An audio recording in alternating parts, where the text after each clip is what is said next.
everybody. Welcome to another episode of the Armchair Crew Chief. My name is Jordan. Thank you guys for coming along on this journey with me. Let's go ahead and start diving into everything here. So this past weekend was a full event, to speak, on racing in general. We had the biggest, probably one of the most popular races outside of the United States happen this past weekend on the 10th and 11th of June. We had the 24-hour race of Le Mans, and we have some information to talk about with that. Some big news, including with the NASCAR on that, as we've kind of discussed that in the past.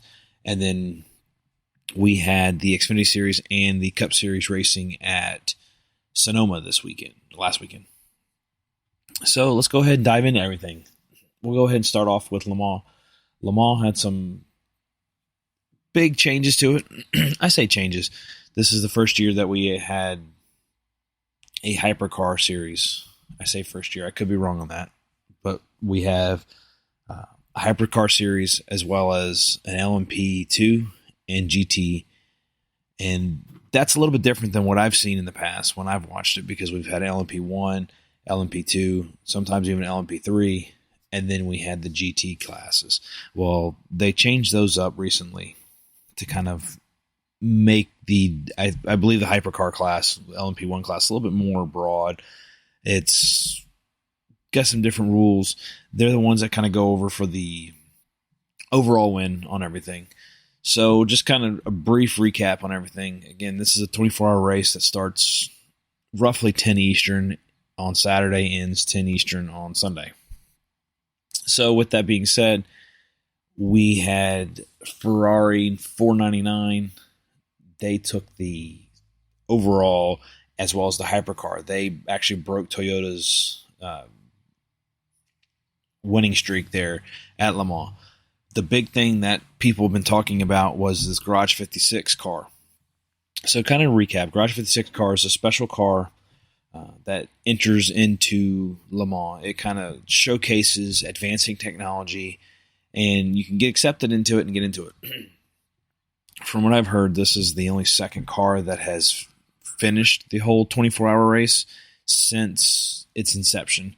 And I'm sorry, I don't have those dates on me whenever the Garage 56 car first started. But this year was NASCAR. Hendrick Motorsports came out, and they can't really say won it, but they stole the show, if you ask me, because they had a huge car. I mean, huge as in like weight, power. They had also a very high car. I mean, we're talking 56. I can't remember what it was, but it was about 10 units higher. I think it was the metric system. But we're talking that big of a car. And the car ran really well. It was actually about 3 seconds faster than the GT class, which, to kind of give you an idea of what's in there, you have your Corvettes, Ferraris. Sometimes they've had Lamborghinis in there, Porsches, so on, and some BMWs. So the Garage 56 car, it showed up. It did really well.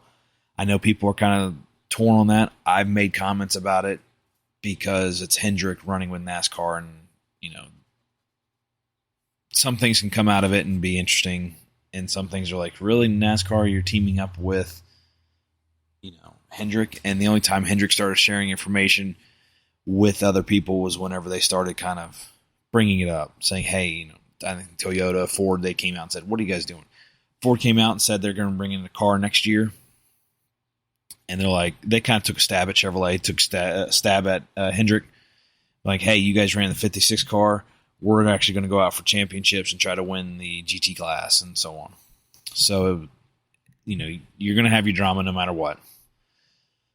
So going back over it, they did really well. I mean, they ran the whole race. I think they finished like 39th. And if you're thinking about it, that's not that great. One, they're not scored. Two, every time there's a safety car or something to that nature out on the track, they reorganize everybody. So they put the hyper cars together, they put the LMP2 cars together, they put the GT cars together. And since Garage 56 is by itself, they kept putting them in the back. And so they had to kind of go through the whole GT class. And I'm surprised they didn't bring that up about putting them ahead of the GT class, because actually in between practices and between the race, so I think it was like on Friday last week, the GT class actually came out and told the guys, hey, we want that Garage 56 car in front of us for this race, the start of this race, because we don't want to fight them. We don't want him rolling through our crew line, whatever you want to call it, as we're trying to race each other for the win, the GT win. So that kind of brought it out. It was interesting to see. I kind of wish the television that I saw had a little bit more of the 56 car in there. But yeah, they did well. They only had one little mishap, and that's just a failure, equipment failure. The transaxle broke on the vehicle. They got it fixed, and they finished the race. Again, I believe this is the only second one in the inception of the Garage 56 that they actually came out and took it and completed. So let's go ahead and move over into the NASCAR series and everything. We're going to kind of touch back on something later on that happened in St. Louis, but let's go ahead and get on with the racing. So we only had two racing in the big series between the trucks, Xfinity and Cup. Xfinity Cup going out there. We pretty much had the top four drivers that won this race are Cup Series regulars now. Almirola finished. He won the race, and we'll talk a little bit about that one because it was interesting on how that one happened. Allmendinger finished second, Larson third, Ty Gibbs fourth, and then we have our Xfinity guys: Parker Kligerman, Cole Custer, Justin Allgaier, Austin Hill, Sammy Smith. So overall, what I saw was we had some good running with some of these guys. Allgaier did well.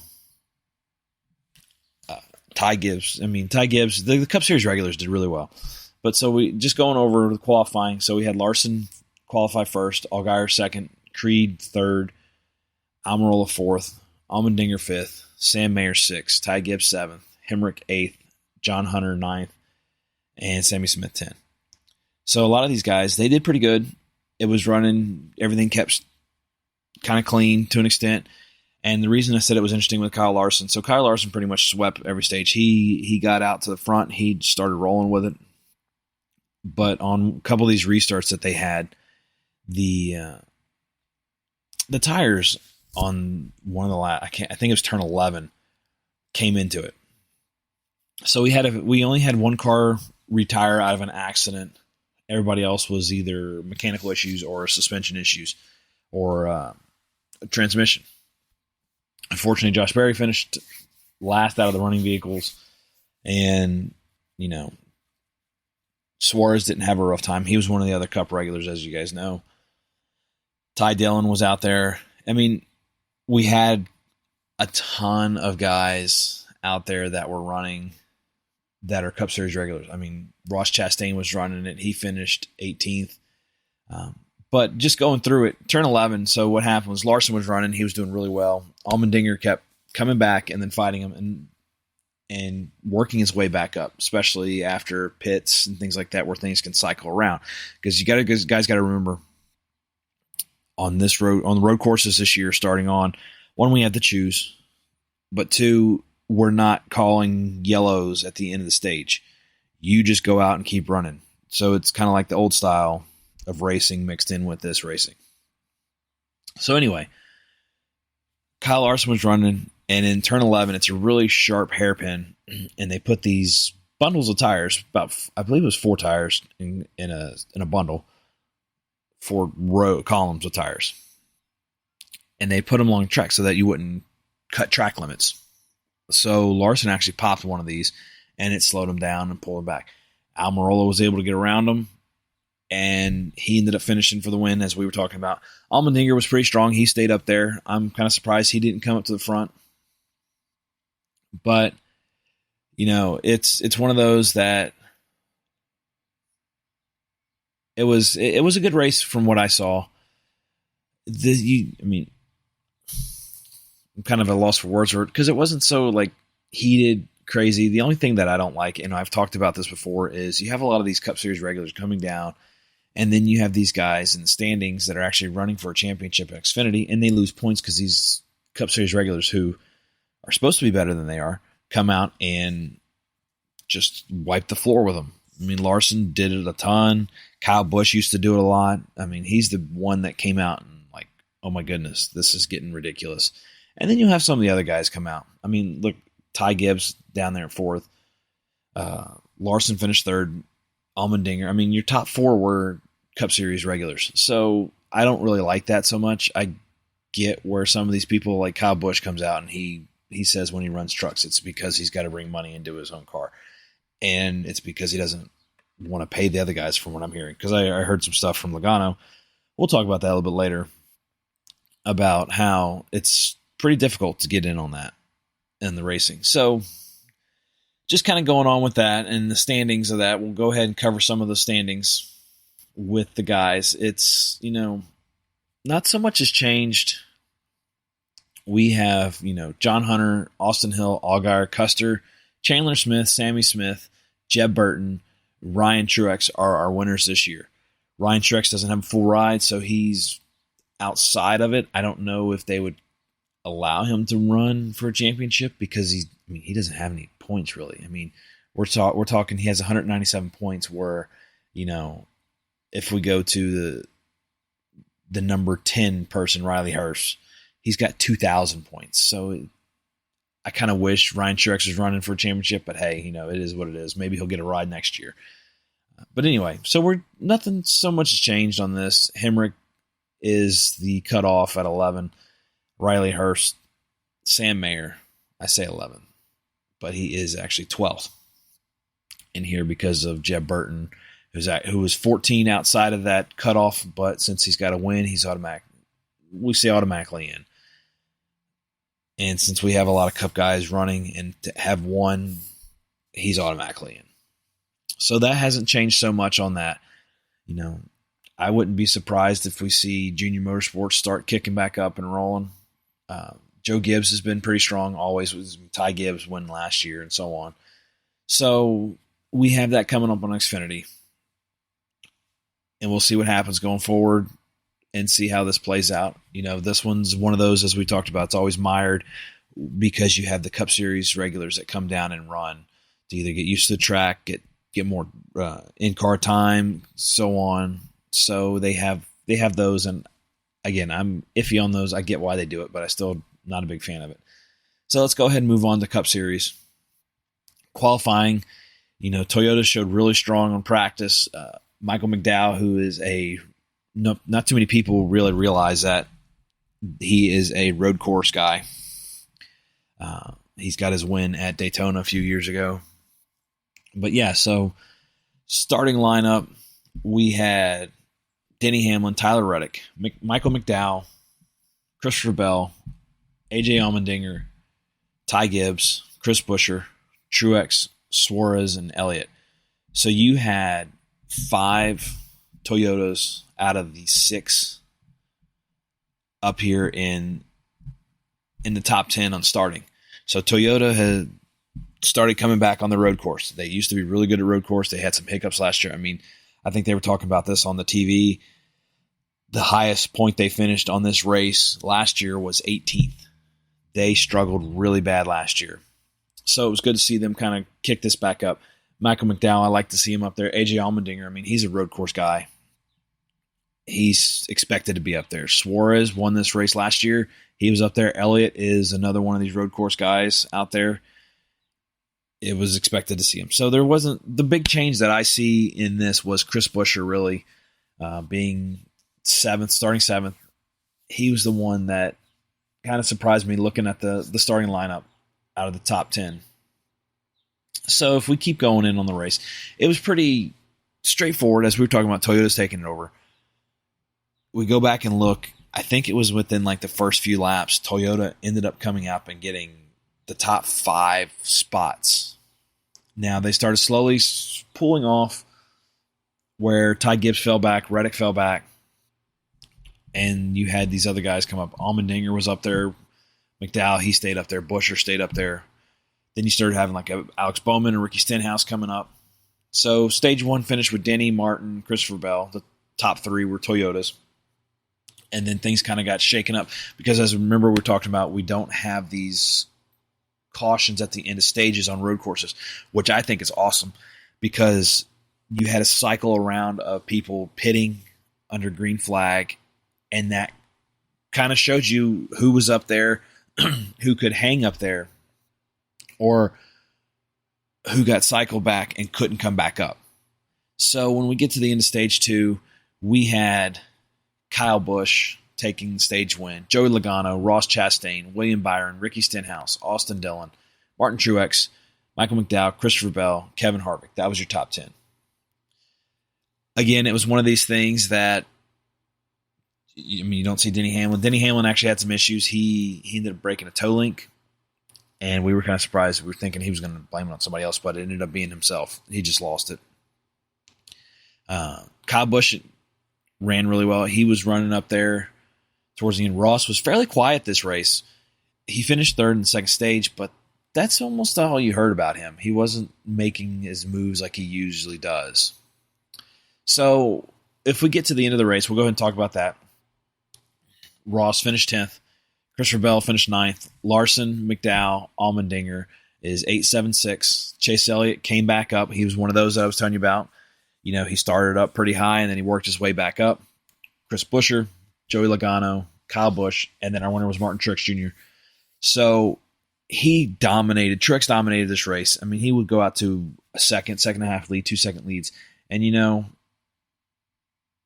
I'm okay with that on some of these road courses because you have a lot more twist turns. It's harder to pass. It's not like on a mile and a half where these guys can't pass because the arrow is just junk.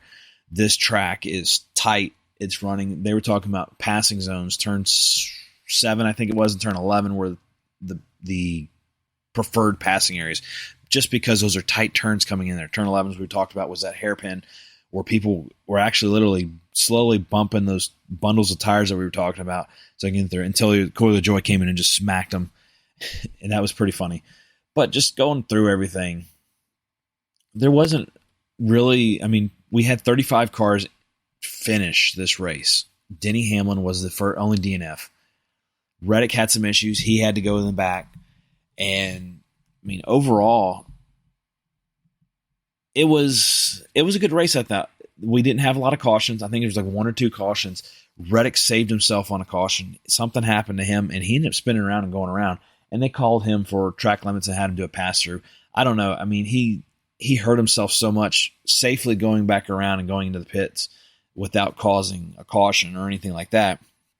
I don't think I would have hit him with track limits or even had, you know, would have black flagged him, had a pass-through penalty, whatever.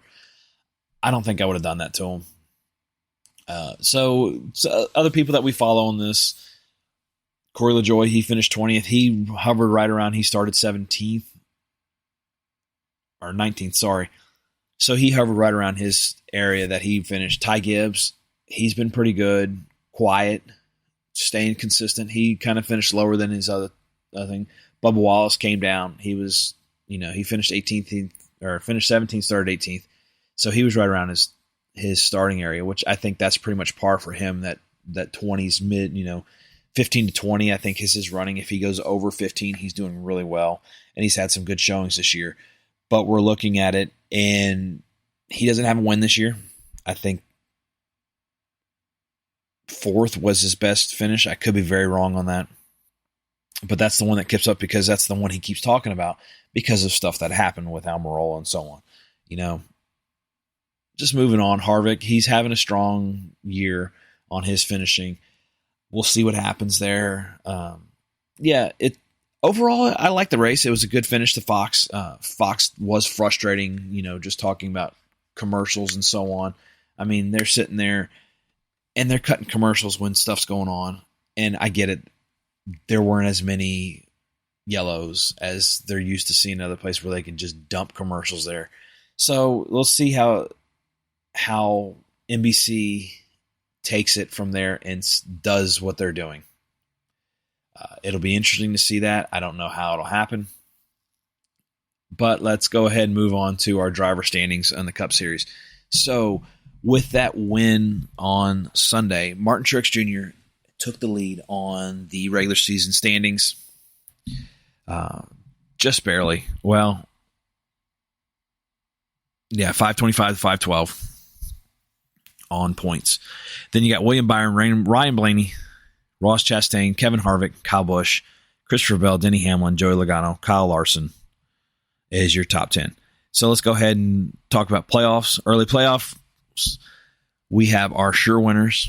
We have William Byron, Martin Truex, Kyle Busch, Ryan Blaney, Kyle Larson, Denny Hamlin, Logano, Christopher Bell, Reddick, Stenhouse are our winners so far. Our multiple winners are, you have Byron, Truex, Busch are our multiple winners, as well as Kyle Larson. Ryan Blaney kind of jumps over Larson point-wise in the playoff ranking, but pretty much that same lineup is your top 5, with Blaney sitting in there at 4th. Our first non-winner in this race, or in this playoff race, is Ross Chastain. He's sitting at 6th. Then we have Kevin Harvick sitting 11th, and then we bump down into Keselowski, Buescher, Wallace, Bowman. So there you go. That's your playoff right now, your top 16. We'll see if we get more single winners, and then it's going to have to go on points, and we'll see how that happens. I think so far this year has been a little bit better. I think the road course has been interesting. It's been more challenging. I like this not stopping under yellows for stage breaks. This is the second race that we did it. We did it at Circuit Americas. And we'll see at the Chicago Street Race. That's going to be our next road course. But moving forward, our next race will actually be in 2 weeks, and that will be at Nashville. It's a night race, I believe, starting at 7 o'clock on Sunday. But that'll be our next race. That's when NBC takes over everything.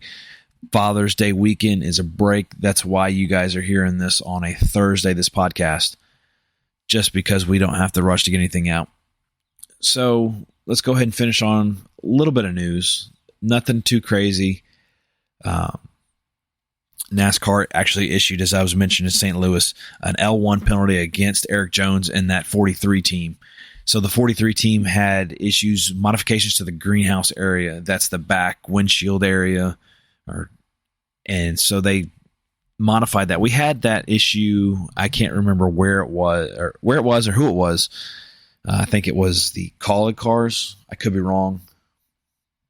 They had that greenhouse issue. Oh, no, I'm sorry. I think it was Austin Dillon had a greenhouse violation issue.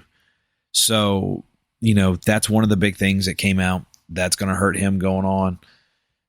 So that was pretty much it. Jimmy Johnson got in the news again with Toyota. He was running a iRacing, I think, Toyota. And then TRD came out and said, we're going to have Jimmy Johnson and Toyota next year in the Xfinity Series and in the Cup Series. I believe it was Xfinity Series. So, it's interesting. A Camry, so excuse me. So Jimmy Johnson plans on racing next year. It'll be interesting to see what happens in the next few weeks. Schedule starts picking up. We are looking at, let's look at our different schedule here for the next upcoming races. We have the street race coming after the Nashville race so Nashville's on the 25th, as we said, Father's Day weekend's off. So we have that race. Then we go into Chicago, the Atlanta, New Hampshire. After New Hampshire, we jump down to Pocono, and we keep going from there. And we'll see if we get any different winners. I think maybe we'll have a different winner at the street race just because it's so different. I could see AJ Allmendinger taking that one, but I could also see some of these road course guys like, a Truex, a Larson, maybe even McDowell come up and impress some people. That would be kind of cool. But those guys, I could see those coming up and running pretty strong at this race. Sonoma's one of those fun races I like because of the elevation changes. It'll be interesting to see how Chicago does with all this. I don't know if they're going to garner a lot of fans. I think it's going to be, I don't know what to think about it, to be honest with you. So we'll see how that happens. But that's one thing I like about Sonoma with the elevation changes. Circuit of the Americas has it too. So we'll see what happens going forward. And we'll catch you guys next. We're actually going to take a break next week unless something big breaks, since we don't have any racing going on this weekend. So we'll catch you in 2 weeks. And I hope you guys have a great rest of your week. Have a good Father's Day for all the dads out there listening to this. And thanks again. Please like, comment, and share. And you guys have a good one. Take care.